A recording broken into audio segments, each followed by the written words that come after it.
This is the Edge of Excellence, empowering people to shape the future. Let's inspire, innovate, and explore together. Welcome to the Edge of Excellence. I'm Jess DeForge, and today we're diving into a topic that sits at the center of innovation across nearly every industry: data. And I'm Brian Beilman, and joining us today is Jacob Hesterman, Ph.D., Chief Data Officer at Ratio Therapeutics. And I'm proud to say that they're one of our clients and a leader in the industry. Jacob is a physicist by training and now leads data strategy for a company pushing the boundaries of radiopharmaceutical innovation. Jacob, welcome to the Edge of Excellence. Thanks so much for having me. Excited to be here. Yes, Jacob, thank you for joining us today. I'm really excited to have you on. And I'd love to start with having you telling us a little bit about your background and how you ended up in your role as the Chief Data Officer. Sure. So by academic background, I have a Ph.D. in optical physics and got my start really in nuclear medicine imaging hardware.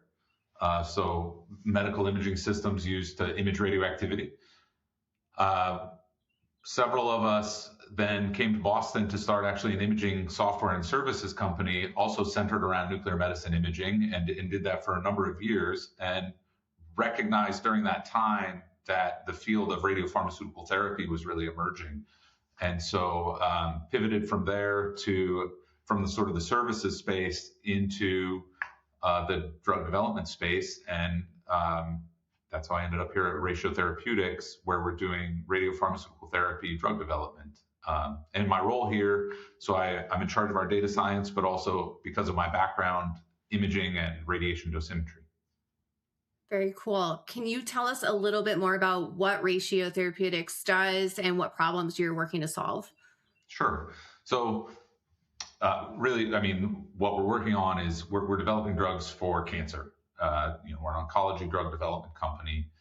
And so radiopharmaceutical therapy, in case people don't know, maybe some folks are more familiar with things like external beam radiation therapy, which is a more mature technology in which typically a collimated beam of radiation is used externally to irradiate tumors to try to kill those tumors.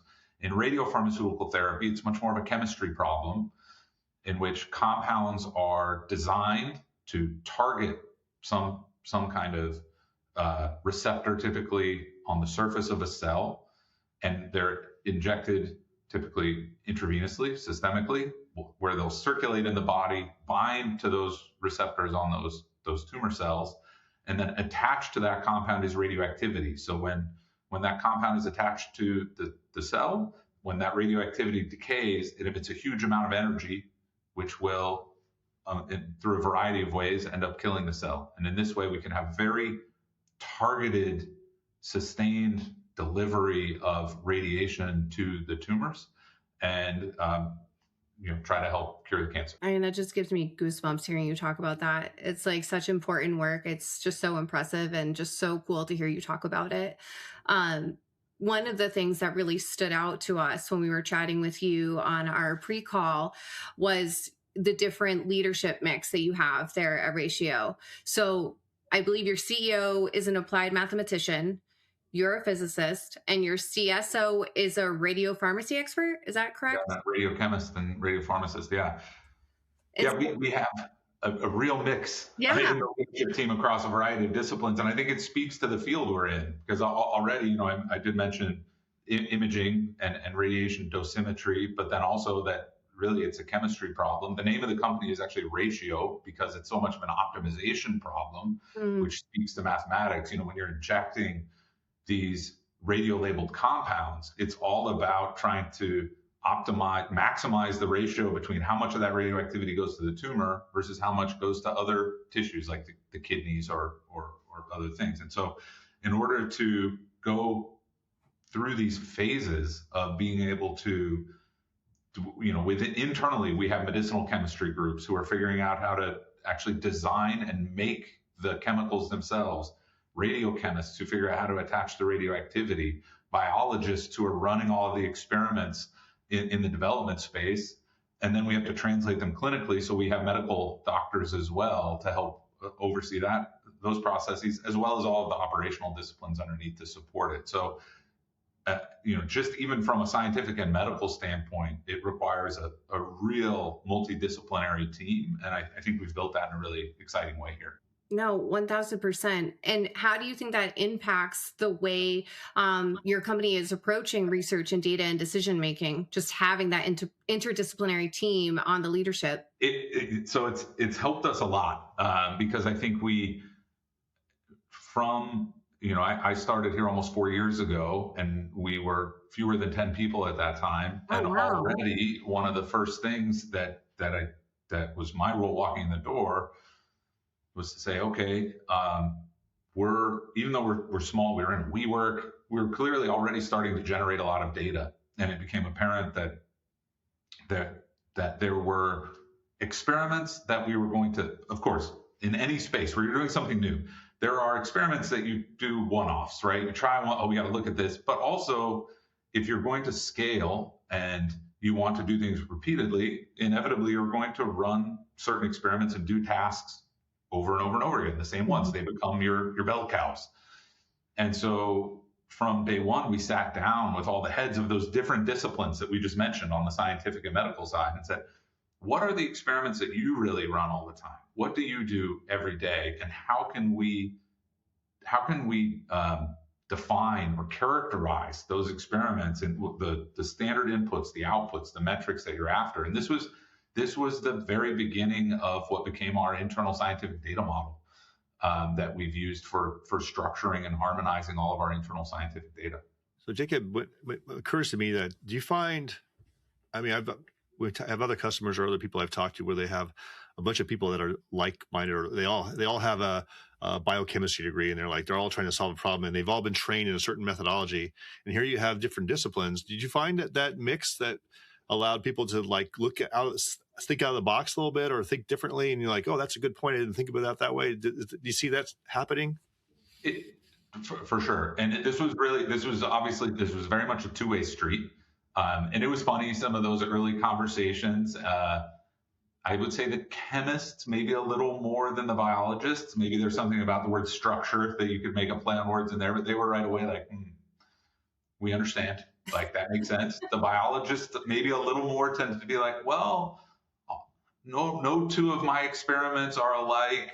I don't know if this will work. And so that led to more of a discussion, but it helped in both ways, where I think we could help all the groups recognize, actually, we can in many ways structure and characterize your data, but also we had to learn on the data team that, right, we didn't think of that, or these are nuances or special cases or different dimensions that we need to make sure we factor in that hadn't occurred to us from the beginning. So it was a dialogue and required a little salesmanship too, internally, I would say, to get buy-in. Yeah, no, it usually does. It sounds like you did it really well, though. So from the beginning, you had placed a strong emphasis on structured data and governance. Why was that such a priority for you? I'd say maybe a little bit of a glib answer, but not necessarily wrong, is copy paste can be the death of a lot of things. And it's amazing how quickly, you do not need very many people all trying to work off of individual spreadsheets in their own SharePoint areas, where you come into a meeting and somebody opens a spreadsheet and says, well, this is what I have. And somebody else says, well, this is what I have. And it's because one person made an edit somewhere and didn't save it somewhere else. And so, yeah, I think often, at least for me, I would think of that in terms of like a big company problem, but those things happen very quickly with not many people. And so we had a strong sense that on a couple fronts. One was just from the standpoint of making sure we had things like single source of truth and provenance, so that we knew this is where these data came from, this is the official place where they live.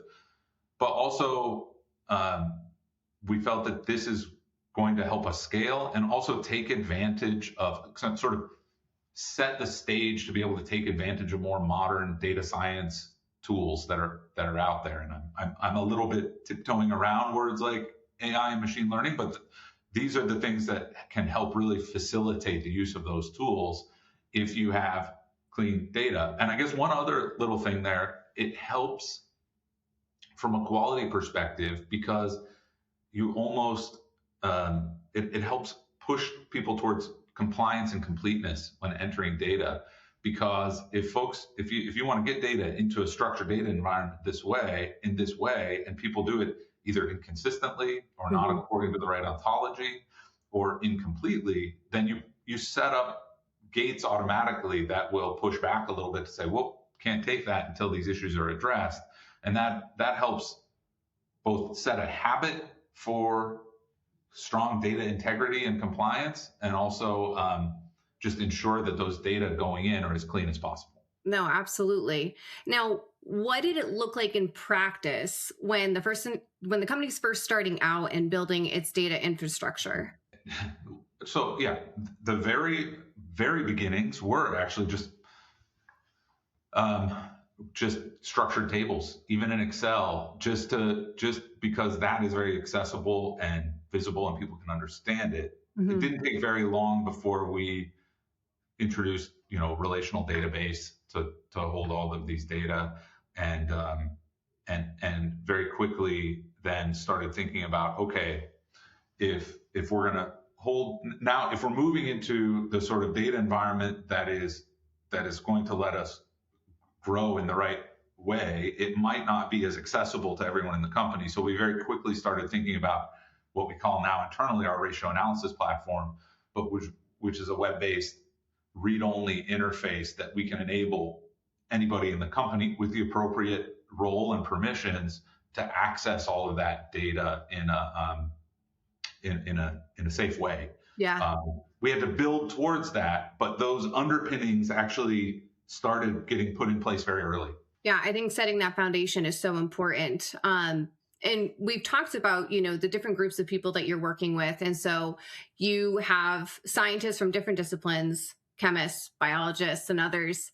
Mhm. How did you bring them together around this shared data model? A couple examples I can think of. So internally, we have our biology team uses one electronic laboratory notebook, commercial electronic laboratory notebook, whereas our chemists use a different one. And one of the first problems that we had to work on was saying, look, these data. So from a design standpoint, we decided to make the chemical structure be sort of the top level of that data hierarchy. And you can imagine if you have the structure is sort of a theoretical entity. But then when you physically make the compound, you have a batch, which is a real physical thing, and it's going to be assayed in some way from a quality perspective. And then you're going to take that batch and maybe add radioactivity to it. The radiochemists do those biology experiments. Well, they're using all those different tools, but they all clearly link to that same compound, which is the linchpin at the top of the hierarchy. And so one of our first tasks was to figure out, okay, how can we, using APIs and all these tools, connect all these data sets within this database so that was a very obvious linker then between like biology and chemistry, right? Because we could say, great, we have now directly associated this medicinal chemistry experiment with this radiochemistry QC with this biology output, and everybody can now peer in and see that together in one spot without having to go into their individual ELNs. We're pulling all the data from there, Mhm. but this put everything into one location where everybody could look together and see it. Yeah, you mentioned a single source of truth on that, and what I'm noting here is because we have many different kinds of customers in all different disciplines. This is not.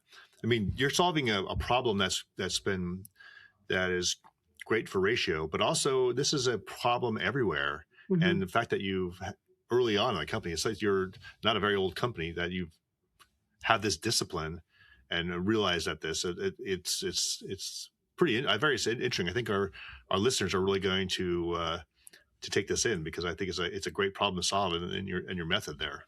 Yeah, no, absolutely. And I have to say, Jacob, just as an aside, I noticed this when we talked in our pre-call, and I'm noticing it again now. I'm not a technical person. The way that you speak, it just makes it so easy for someone like myself to understand. And I think that that's also really going to resonate with just a huge range of listeners and people watching in. So I just want to give you some kudos for that. 'Cause it's Thank you. very nice for me on my side to be able to actually comprehend and understand, what we're talking about here.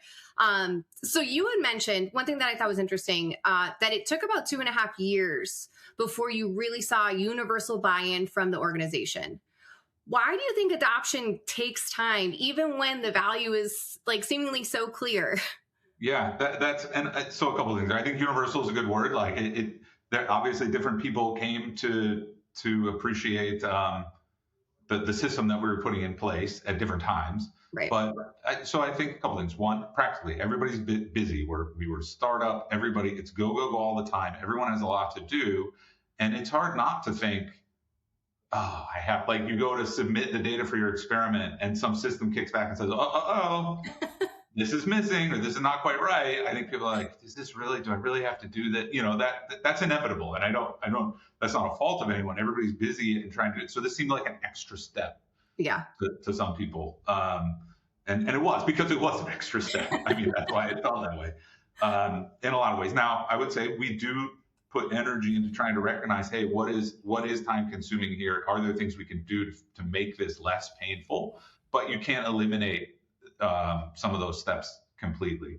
So I think that was one of the things that took a little time. And two was just, I think part of it is the passage of time and why we had to do this. Because part of what we said early on was, look, 2 years from now, we're probably not going to remember this experiment that's fresh in our mind right now. And if we don't have a system by which we're storing this and can recall it or query it really easily, then we're going to be hunting through old spreadsheets or PowerPoints or just trying to rely on our memories, which might seem like they're correct to us, but often aren't. And so I think that was part of the reason it took a little time, because it wasn't until in the moment, we were small, there weren't that many experiments. Everybody could kind of hold them in their heads. Yeah. But after a couple of years, people are like, it would come up, people would be like, do you remember that experiment we ran? And I was like, I don't really, but give me 10 seconds and I can pull it all up in exactly the same structure and format that we're used to looking at, and we can compare these things directly. And I think that was a little eye-opening for people, like, oh, or I give another specific example, which was one of our scientists asked a question around like sort of mouse body weight and one output parameter that we look at. And just, I wonder if there's a relationship across all of the studies that we run.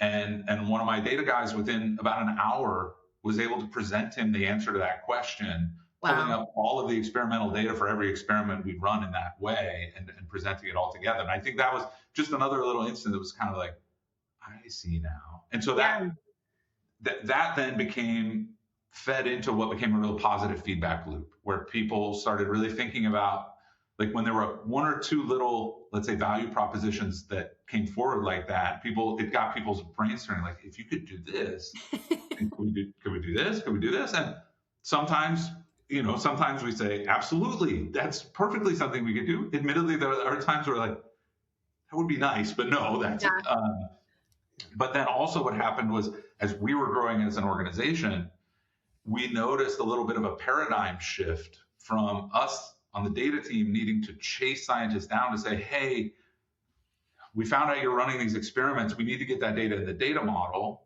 to scientists coming to us and saying, hey, we're going to be adding this new assay in the lab. We want to make sure it gets in the data model in the right way. And that's kind of a little bit of a subtle distinction, but made all the difference in the world in terms of us being able to really get it represented buy-in across the organization. No, absolutely. And it sounds like that essentially you earn their trust, right? And so to get that buy-in and for them to finally get that aha moment of like the fully understanding of why you were doing things the way that you were doing, built that trust. And then all of a sudden they're now coming to you asking if there's ways that your team can help them implement, different things, which is really, really cool. And I think similar to what Brian was saying, applicable to all industries and all businesses, is how important that communication and building that trust is in order to move these processes along. Or I have one other example springs to mind a little bit. We have and this is kind of sometimes these things you stumble into a little bit. I was walking by the office of one of our senior scientists, and I saw them putting together a PowerPoint by hand, sort of putting in a graph, like using our platform to download the data, but then putting in this graph and this structure and this table and this graph, and then going to the next slide and doing it again. I was like, what are you doing there? And found out that this was, for them and their whole team, this was a really convenient way to look at a lot of data systematically. And I said, well, that's something we can help with. And now, because we have everything like this, what happens is Tuesday mornings, when people come in ahead of a weekly meeting, we kick off a job that actually automatically builds a PowerPoint in exactly that structure for each of the programs that team wants to look at. So they can just sit down 8 a.m. with their cup of coffee and open that PowerPoint up, and it's been fully built out automatically for them to review, saving them literally hours of manual effort every week.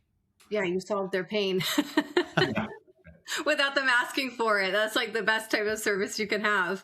I feel like our subject matter experts at Evo do similar things for us, except we're fully virtual. So it's a little bit harder. They can't walk by my office and say, Jess, let me help you with that, but we are trying to incorporate like departments like mine to say, like, what are your pain points and how can we make it better?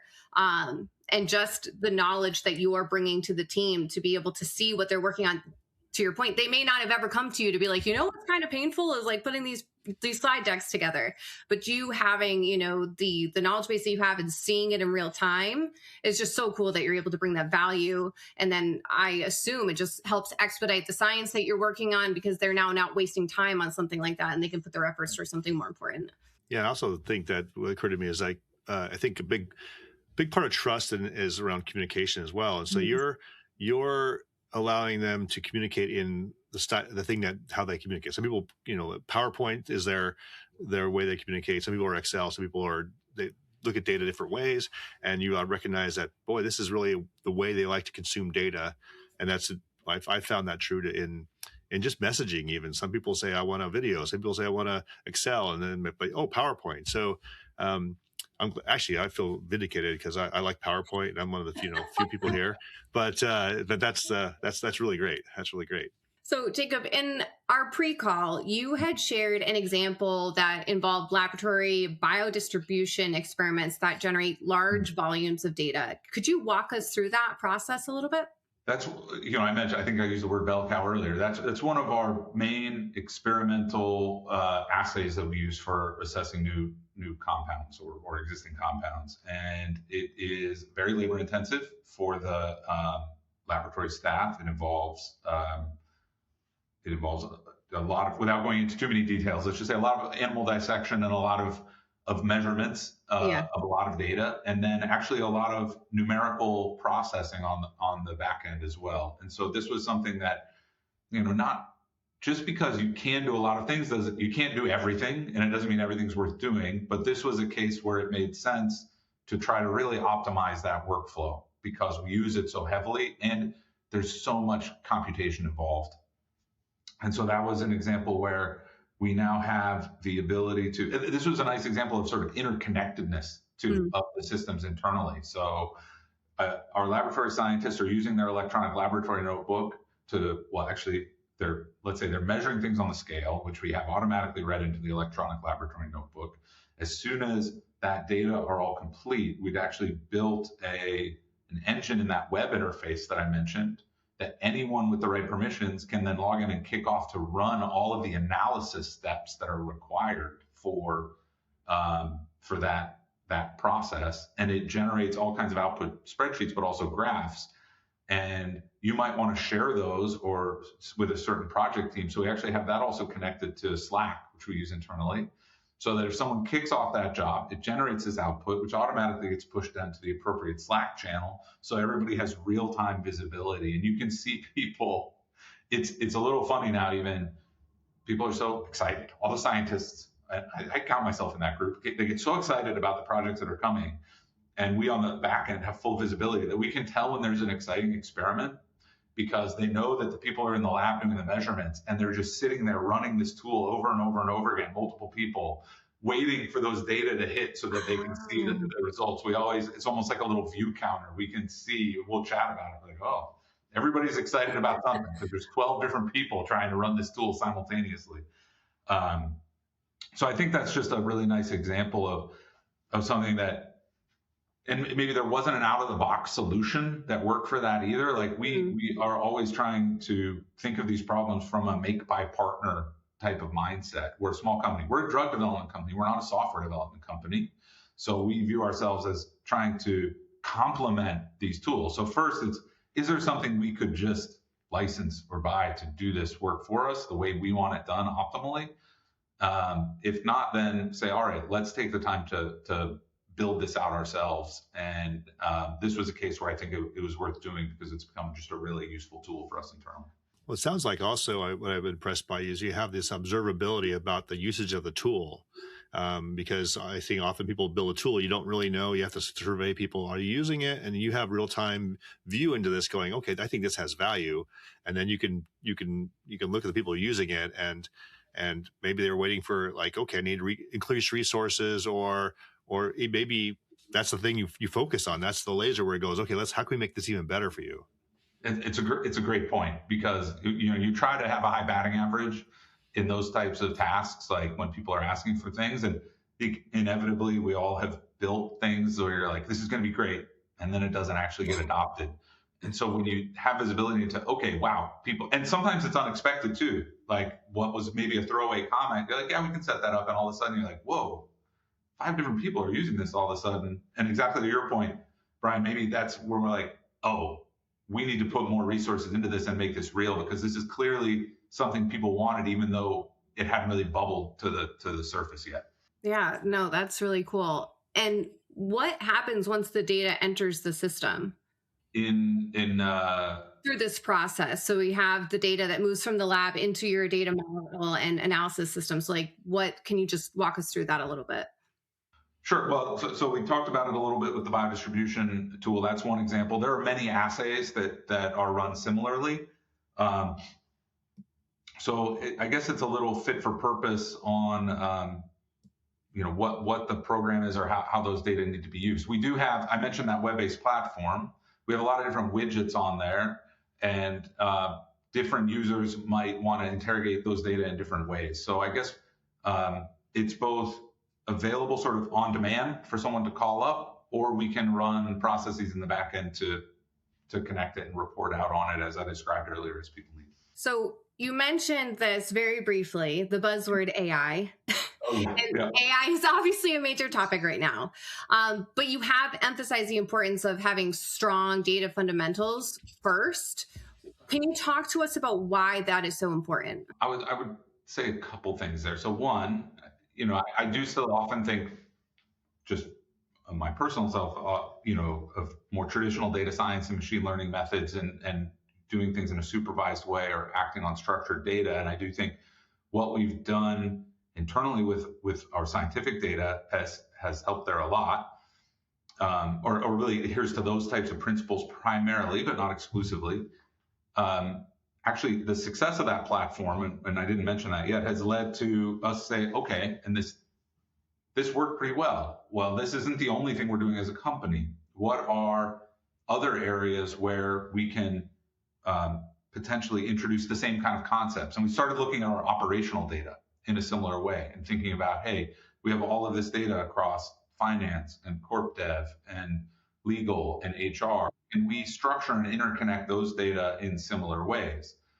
And there, in that task, we also said, we have a feeling we're using already a lot of, let's say, off-the-shelf machine learning AI tools for certain tasks, right? Mm-hmm. Like out of the box. Like, I have a big background in image processing, and there are a lot of really nice tools in image processing that we use that just exist. But at the same time, we felt maybe we're underutilizing LLMs, or we should at least be looking into that more.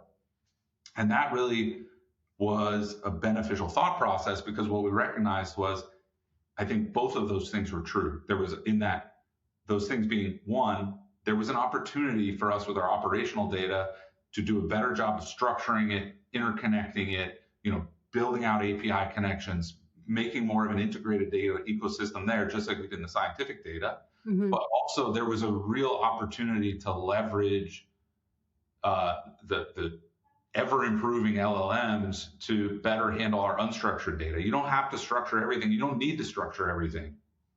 So you need the right tool for the right data. And so I think by looking for opportunities to introduce efficiencies and potential value by structuring data, we can do a lot. But also by saying, look, a lot of these tools have now evolved to be able to handle unstructured data, and we should use them in the same way. So we did it at that time then, and this comes back to the make by partner comment. We brought in a commercial tool that could just go in and index all of our internal unstructured data and make that very accessible to a larger swath of the company as well. I think that was another realization was that we can build out some of these tools, but there's maybe always going to be a little bit of a learning curve to those, which is we try to make the bar as low as possible, but for some folks it's still not enough. Whereas if there's something where you can just have that chat capability and get at all that unstructured data, maybe that's even just a lower barrier to entry for a larger swath of the organization. And so the last, I would say, 9 months or so, we've really been attacking that problem on both of those fronts. Did you, when you mentioned earlier in the conversation, we talked about getting people to realize the value of putting the structured data in, and now you're advancing to a little bit more unstructured data and finance and operations and so forth. Did you need similar kind of buy-in, or do they say, hey, we already saw this success over here, we want to do the same thing here? Was there still some of that resistance, or you just said, hey, this is unstructured data, we're going to let LLMs do a little bit more of the work here? As curious. Yeah, I think both of those things were true. So with the commercial product I mentioned, which I won't go into gory detail on, there, people, it was just a little faster because you could just say, nobody had to do anything extra. It was just, look, here's a bar you can type in. Now it knows all of your PowerPoints and all of your SharePoint, and you can just find something more easily or ask it a question. That was great. In terms of, I could give an example on the structuring of the operational data that had we ran into a little bit of the same. I think pushback's too strong a word, because there had been a proof of concept. People could see that there was something there, but that say, look, we have to at least sit down and think this through. I'll give a specific example. We wanted to connect all of the contracts that we had in our contract management software to all the budget line items that we had in our budgeting software. And that did require a certain amount of elbow grease. There was no way around it. But what did it do? It did two things. one, it made those connections for us, which then everybody saw, like, oh, okay, now this can read directly from here, and these things are married. And that was one of those like sort of little clicking aha moments. This is helpful. But also it helped establish a process that people could follow moving forward, that in this case our head of legal was very happy about, because he said, oh, this is now going to help ensure that we have compliance when new contracts or new budget items come in, because now by getting all these data structured in this way, it essentially guided what our process should be for new things coming in. And now I can make sure that those processes are adhered to much more seamlessly. Now, I'm curious about how you see AI and traditional data science working together moving forward. It's a good question. I think a lot of people are thinking about this right now, and there's a lot of answers to that question. Maybe I'll give and actually we have to keep on working at it. I'm just thinking about a couple conversations I had internally just a couple weeks ago around some of these new, some of the tools like Codex and things that are emerging more and more. I would say this is maybe specific to our needs right now in one specific area. But what we found right away was almost immediately like, oh, for all the user interfaces we're going to write in the near term, we should be relying on these tools heavily. They work so well. They're really clever. They really know how to do this. For some of the more niche scientific and numerical calculations that we have to do internally, though, it became clear, like, well, we have to be a little more cautious or provide a little more oversight when using these tools with those types of processes, because they're often very confident in what they're telling you, but a little more prone to error. And so I think that was helping us recognize where to devote our human resources in a more pointed way versus where we could rely, not completely blindly, but put a little more trust into some of these tools from a this is from a software development standpoint, Mm-hmm. out the gate. And of course, they're always good for things like code review and documentation and things like that. They're really strong. So I guess I'm speaking a little more to things that are maybe a little more on the creating side Yeah. of new tools. So I'd like to ask you, what advice would you give organizations that want to build stronger data foundations? So I'll just speaking from the experience I hopefully laid out in this hour. I think part of it, a big part, is communication. Yeah. You have to really sit down with all the different stakeholders and try to the extent that you can. I mean, they are subject matter experts in their area for a reason, and it's not that you're not going to supplant them in that role, nor do you want to. Right. But you do need to take time to understand why they're doing what they're doing and what's important to them in that vein, so that you can tailor your data infrastructure to hopefully meet their needs. And it's, again, a two-way street. You need to also try to work with them to make sure, hey, they may have to flex a little to help support your needs. And so I think establishing that communication paradigm is really important. And then recognizing, I think another thing that we tried hard to do was recognize, well, that how to build this as a progression. You're not going to go from 0 to 60 overnight. So what are the rate limiting, like what is the number one rate limiting step, or what is the number one most important thing, and maybe tackling that first and sort of building out that sophistication one step at a time. And also recognizing that some things don't need to be forced into this box either, and trying to understand what are the things that are worth taking the time and to build into this infrastructure, versus what are things, hey, yep, we recognize in a perfect world, these data or these experiments would, or this operational data, whatever it is, would fit into this ecosystem. But we have to recognize that there are limited time and resources. And so this is something we're just going to accept, maybe a little more manual process,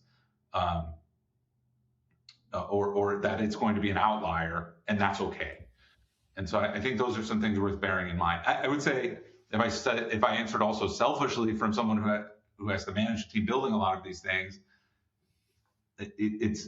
there's also a bit of a balance with, you start receiving a lot of requests, which is great.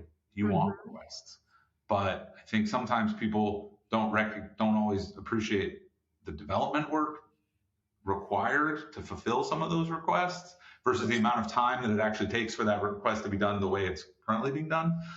And so I think establishing, again, and that comes back to communication, being able to have enough comfort that you can say, look, I'm really glad you brought this to me, but I think this is maybe not something that makes a lot of sense to build out right now. This other thing you brought that was perfect. And, trying to look and say, like, you want that to come to you, but also have to have the ability to push back a little bit sometimes and say, we can, this is, again, comes back to that idea of we can build almost anything, but we can't build everything.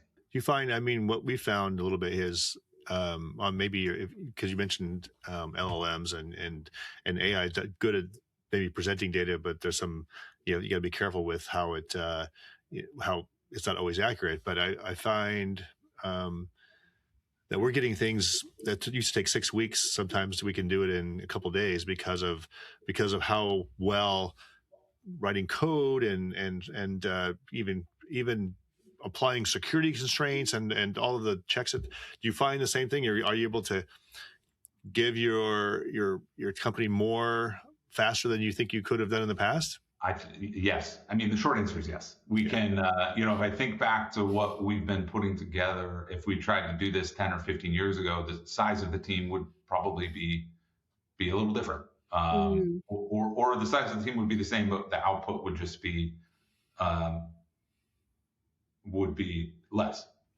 It certainly helped with that. And again, especially with a lot of those peripheral pieces around the edges. I do feel like, at least here, we still focus a lot of our developer time on the core of those tools, but some of those pieces like the code review and the documentation, and as you just said, like security aspects, or like, oh, I need to set up some sort of authorization for this this tool for login, like those types of things we're increasingly relying on these AI tools to help build those out.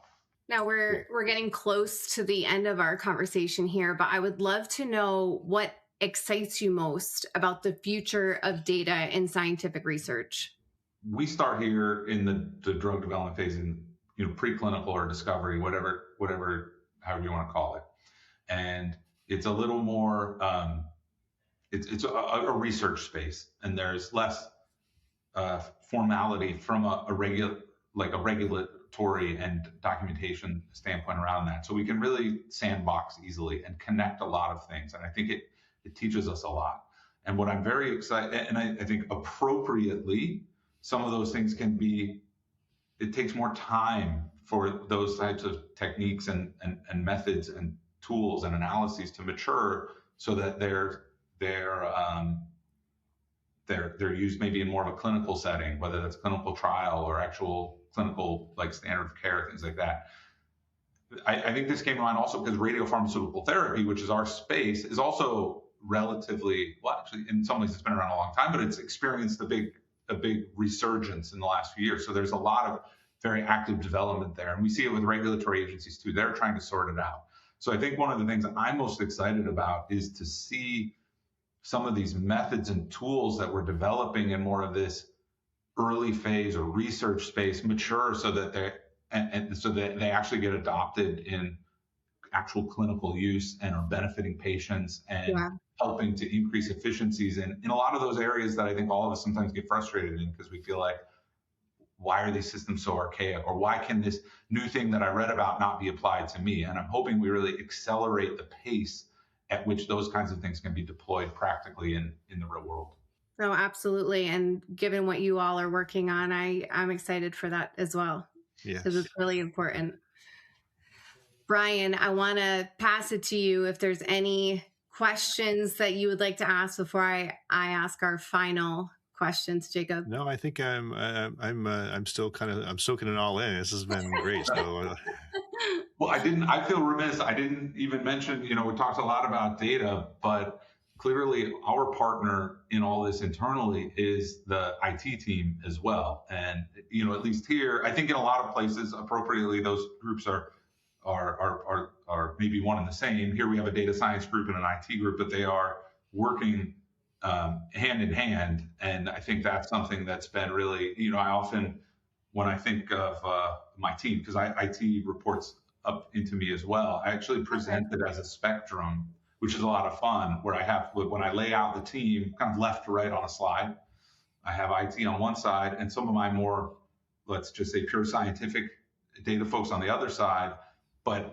try to lay it out in a way that shows like, look, these are people technically on the data science team, but they could easily be on the IT team, or these are people on the IT team who could easily be on the data science team, because it's really this continuum of skill sets. And so it's really neat within that group to see how they can connect that way, where we're going within the team from something that's superbly technical all the way through highly scientific and all the connection points in between. So that's been also really fun to build out and see those interactions.